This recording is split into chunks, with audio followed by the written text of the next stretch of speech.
Hello, somebody. I was popping about to react to this vid by Casual Geographic. This is if you never saw it before, you wouldn't believe it was real.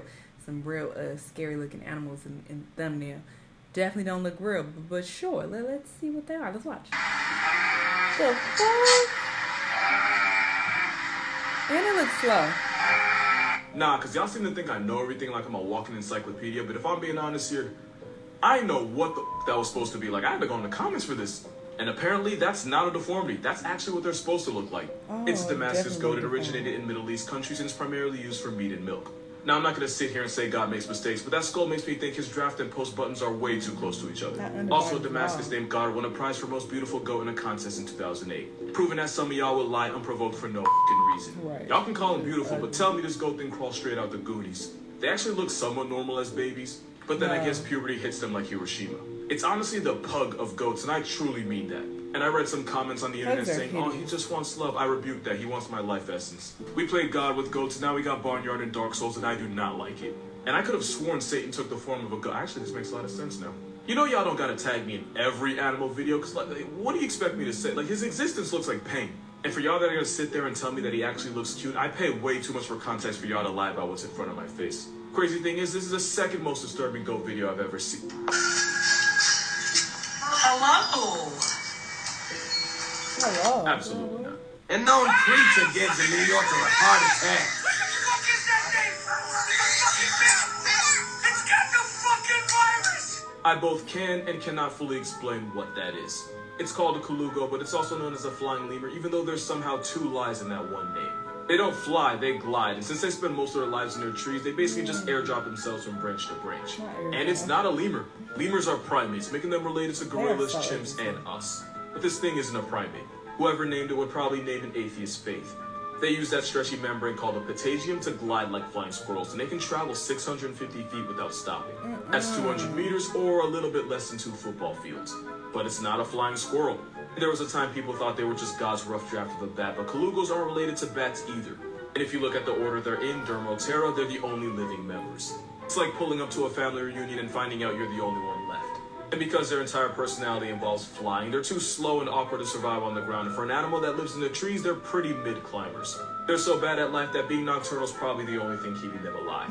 Mother Kalugos will carry their babies everywhere for the first 6 months, which made some people believe it was a marsupial, like some type of deformed air koala. But it's none of those things. So what the f*** is it? Well, scientists performed genetic analyses on them, basically a 23andMe for a flying carpet.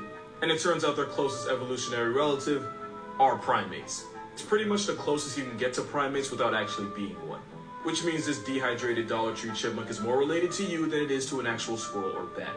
The more you know. Anyone know what this Here's is? why you should never touch this.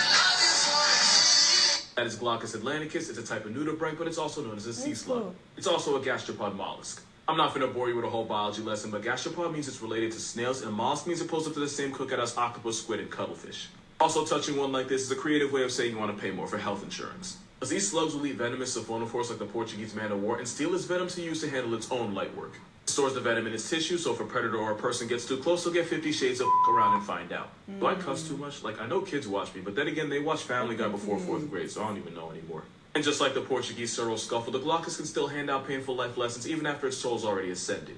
Basically, they don't need to be alive to put you in the hospital. So if you see one on the beach, it's definitely a look, but don't touch. Because if anything's that small and that colorful, there's probably a good reason they don't need to hide. Exhibit A. This blue vibe check can be found off the coast of South Africa, in European waters, off the east coast of Australia, because Australia, and some have even been found in the Gulf of California. There are also hermaphrodites that mate by sword fighting and stabbing each other. Normally in nature, the winner gets the female, but here the loser becomes one. The more you know. Here's a story of how 76 beavers were parachuted into Idaho, and yes, that is a thing that happened. So in the 1940s, the people of Idaho had beef with the buck-toothed beaver population, mainly because their habit of taking down trees was causing floods in people's yards and damage to gardens. Because beavers actually contribute to society, unlike some of the people complaining about them, the government decided that instead of squad wiping them, it would just be better to move them to another area code.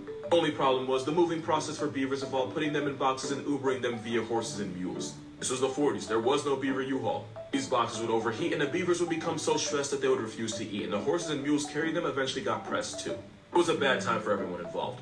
So they realized they had to get creative. And apparently creative meant tying the boxes to parachutes from World War II and literally airdropping them into the Idaho wilderness. But of course, you can't just eat a beaver out of a plane without being sure you weren't just committing beaver slaughter with extra steps. So they experimented the best and safest ways to drop beavers from a plane, and the test subject they used was an old been-around-the-block beaver named Geronimo. You really can't make this up. After using old man Geronimo to figure out the perfect height and area to drop the beavers, it was time. August 14, 1948 was D-Day, as 76 beavers were loaded into crates and flown in a twin engine where they skydived to their new home.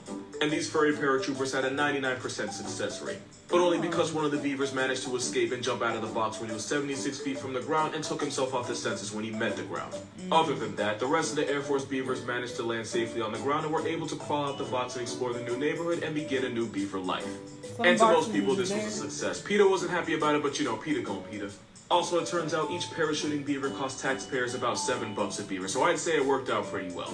Today, we have better ways to control the beaver population, but something about 76 beavers being airmailed and parachuted like some DLC just brings me joy. One of my favorite all-time animal facts was that the CIA once tried to weaponize otters for some reason, because the 60s were a weirder, druggier time, I guess. But they were low-key onto something. Because otters are smart enough to use tools, tough enough to survive the freezing ocean without blubber. They'll square up and run fades with jaguars and caiman. I've seen them do it. And even though they look like plush toys, they have the power to seriously you up if you give them a reason. They're like honey badgers with better swim time. So someone in the CIA created a report called the Otter Dossier, and I'm going to read you my favorite parts. According to the Otter Dossier, they can be trained to climb ladders and stairs, can carry objects underwater, open zippers, throw objects with their mouth, and turn on faucets. They somehow figured out that a motivated water weasel can chew through a zinc sheet, and I honestly couldn't tell you how they found that one out. There's a lot of other stuff in there too, like how to properly take care of otter pups, because apparently they get diarrhea. A lot. But by far my favorite part is where they say otters are easy to train, but they can become too devoted to humans, which can lead to their destruction. Yeah, honestly, same. The report also mentions that they're almost impossible to transport because an otter that feels confined can and will attempt to destroy anything trying to escape. The report also specifically says never to take food from an otter because, and I might be paraphrasing here, take their food or they take your fingers. And in fact, the exact quote was never take food from an otter, particularly that which he has just caught or suffer severe mauling. Yeah, someone got really up for them to put that there. Honestly, if you have the chance, please read the whole report. I'm gonna put it in the comments. I mean, there's a chance the report's fake and none of this ever happened, but it's so detailed, like too much effort went into it for it to be a lie. Moral of this video, otters are smart, nasty, and they give less than a prom night virgin.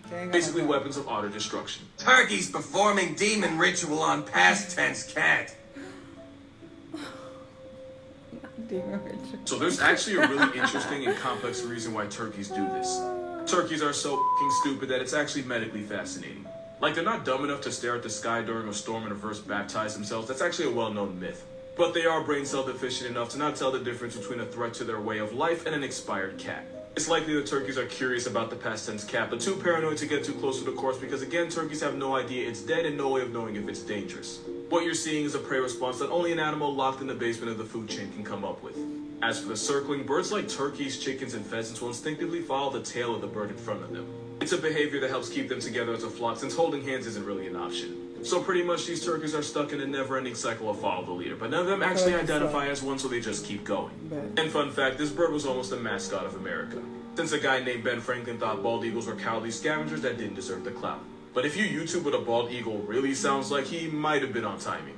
So yeah, turkeys are, I'm not going to say they're stupid, but I'm not going to say they're aware of the world either. Someone asked me what I think the most underrated animal in the world is, and I instantly thought of this picture. Goats really do be goating.